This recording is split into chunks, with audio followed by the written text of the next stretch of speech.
നമസ്കാരം. ഫോർട്ടുഗ ന്യൂസിലേക്ക് സ്വാഗതം. ഉത്തരത്തിലിരുന്നതോ പോയി ഇനി കക്ഷത്തിലിരിക്കുന്നത് കൂടി കളയാൻ കഴിയില്ല. അതുകൊണ്ട് തന്നെ വാഹനാകമ്പടിയോടെ മോദി വരുന്നത് കണ്ട് നെട്ടോട്ടമോടുന്ന BJP നേതാവിന്റെ വീഡിയോ ദൃശ്യമാണ് ഇപ്പോൾ വലിയ രീതിയിൽ പ്രചരിക്കുന്നത്. കാര്യം വേറൊന്നുമല്ല, ഗതാഗതക്കുടുക്കിൽപ്പെട്ടപ്പോൾ കാറിൽ നിന്ന് ഇറങ്ങിയോടിയതാണ് സംഭവം. കോൺഗ്രസിൽ നിന്ന് വിട്ട് BJPയിലെത്തിയ രവനീത് സിംഗ് ബിട്ടുവാണ് പ്രധാനമന്ത്രി നരേന്ദ്രമോദി വിളിച്ചു ചേർത്ത യോഗത്തിൽ വൈകിയെത്തുന്നത് ഒഴിവാക്കാൻ വാഹനത്തിൽ നിന്ന് ഇറങ്ങിയോടിയത്. മോദി അധികാരത്തിലേറിയതിനു ശേഷം ആദ്യമായി വിളിച്ചുകൂട്ടിയ യോഗമാണ്. വൈകിയാൽ പണിപാളും. തിരഞ്ഞെടുപ്പിൽ എന്തായാലും കോൺഗ്രസിനോട് തോറ്റു തൊപ്പിയിട്ടു. ഇനി മോദിയുടെ ചായ സൽക്കാരത്തിൽ കൂടി വൈകിയാൽ തനിക്ക് കിട്ടിയ മന്ത്രി കുപ്പായവും കീറിയാലോ എന്ന് പേടിച്ച് BJP നേതാവ് ഓടിയോട്ടം ഇതിനോടകം തന്നെ സമൂഹ മാധ്യമങ്ങളിൽ വൈറലായിട്ടുള്ളതാണ്. ലുധിയാനയിൽ നിന്ന് ലോക്സഭയിലേക്ക് മത്സരിച്ച ബിട്ടുവിന് വലിയ പരാജയമായിരുന്നു നേരിടേണ്ടി വന്നത്.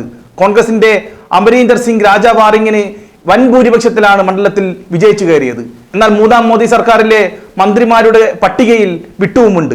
അതിനാൽ തന്നെയാണ് വണ്ടിയിൽ നിന്നും ഇറങ്ങിയോടി ഈ പരക്കം പാച്ചിൽ അത്രയും കാണിച്ചത്. 1995 അധികാരത്തിലിരിക്കെ ഭീകരാക്രമണത്തിൽ കൊല്ലപ്പെട്ട പഞ്ചാബ് മുൻ മുഖ്യമന്ത്രി ബിയാന്ത് സിംഗിന്റെ ചെറുമകൻ കൂടിയാണ് ഈ രവനീത് സിംഗ് ബിട്ടു. 2014 2019 ലുധിയാനയിൽ നിന്നും കോൺഗ്രസ് MP ആയി തിരഞ്ഞെടുക്കപ്പെട്ട ബിട്ടുവാണ് ഇത്തവണ BJPയിലേക്ക് ചേക്കേറിയത്.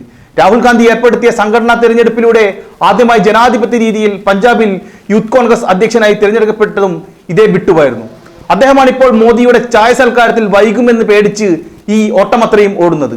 അധികാരം കിട്ടുക എന്നത് രാഷ്ട്രീയ ജീവിതത്തിലെ ഏണിയായി കണക്കാക്കുന്ന ഒരു കാലഘട്ടത്തിൽ ഇത്രയും നെട്ടോട്ടങ്ങൾ സർവ്വസാധാരണം തന്നെയാണ്. എന്നാൽ ബിട്ടുവിന്റെ ഓട്ടം മോഡിയോടുള്ള ഭയം കൊണ്ടോ അതോ അധികാര കുപ്പായത്തിനോടുള്ള മോഹം കൊണ്ടോ എന്നതാണ് ഇപ്പോൾ ഉയർന്ന ചോദ്യം. എന്തായാലും മോദിയെ കണ്ട് നെട്ടോട്ടമോടുന്ന BJP നേതാവിന്റെ ആ വീഡിയോ ദൃശ്യം ഒന്ന് കാണാം.